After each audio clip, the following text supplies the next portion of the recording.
I decided to upload this short video to show a rare day in Scotland when the weather conditions came together to make snowshoeing possible. There was enough snow, it was soft and deep enough, the snow was in a place that was not too steep and gently undulating, and the roads were actually passable and not too icy.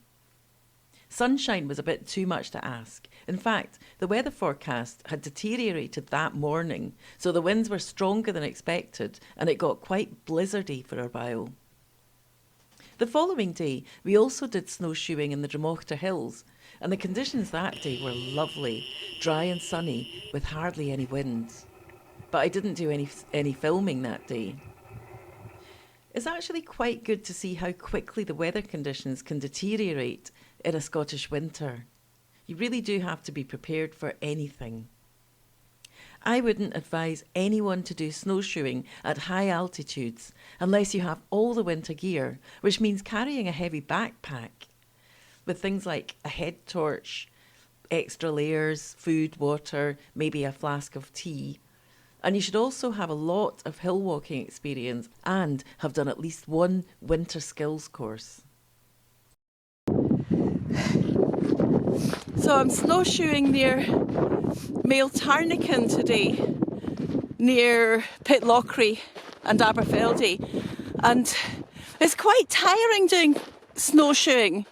It feels tiring, but I think that's because you're actually going faster than you realise, so you make more progress than you would in deep snow.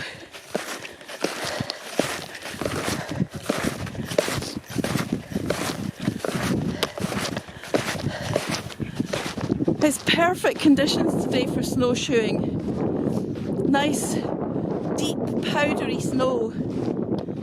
It could be a little bit deeper really, but it's nice to be able to do it. It's not often you get the opportunity to use the snowshoes. And it is so beautiful, wow. It's only 11 AM, but there's that lovely golden winter light.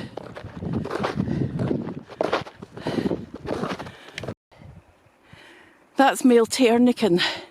It's a Graham at 720 metres high. It doesn't look that high because we're already about 600 metres. We started from the road at about 300 metres altitude, so it's quite an easy one. There's another hill that I'd like to do, which is its neighbour, Farragon Hill, but because it's winter conditions, I'm not sure. We'll see how we got on. I'm with my friend Nicky. We've got to think about how long it might take us to get back. The wind is a westerly, it's behind us, so when we're going back it'll be against us. And the conditions at that towards the west look pretty grim, so we'll just take it as it comes. But I think we might be fighting against the wind, which I can already hear the wind, and there's a little bit of snow coming, so it could get a little bit blizzardy as the day goes on.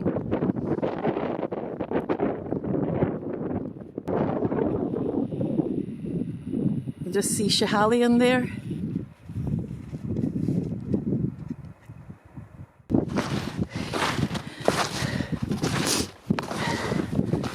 Oops. Crossing a cattle grid in snowshoes.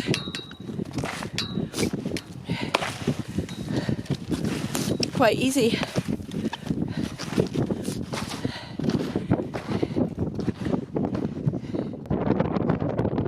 That's the bad weather in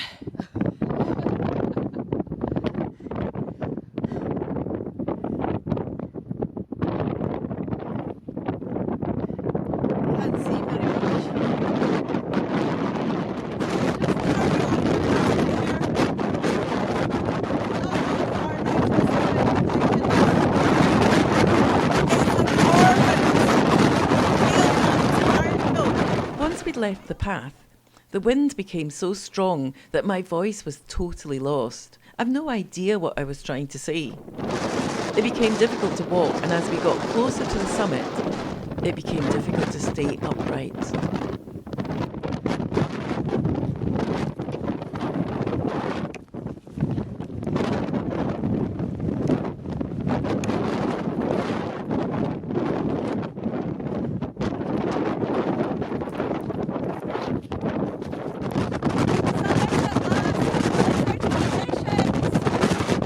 When we reached the summit, my walking pole was blown out of my hand. At least I know there are no steep edges on this hill, which is why I'd chosen it for a winter walk.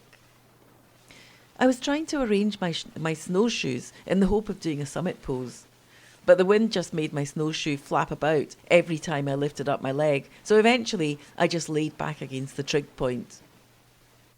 Going back down, it was only about 300 metres back to the path, but you could not see a thing, even with the goggles on, because the snow was clouding them up the whole time. For a while, it was like walking with our eyes shut.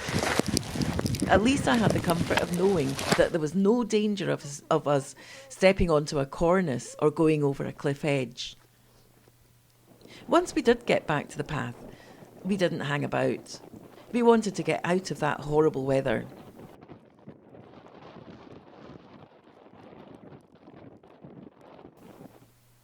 And then once we were back down to about 500 metres altitude, the sky became blue again and the weather turned back into a winter wonderland.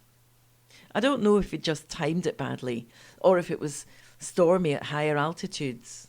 In any case, we were very glad to get back to Aberfeldy for hot chocolate after our wee adventure.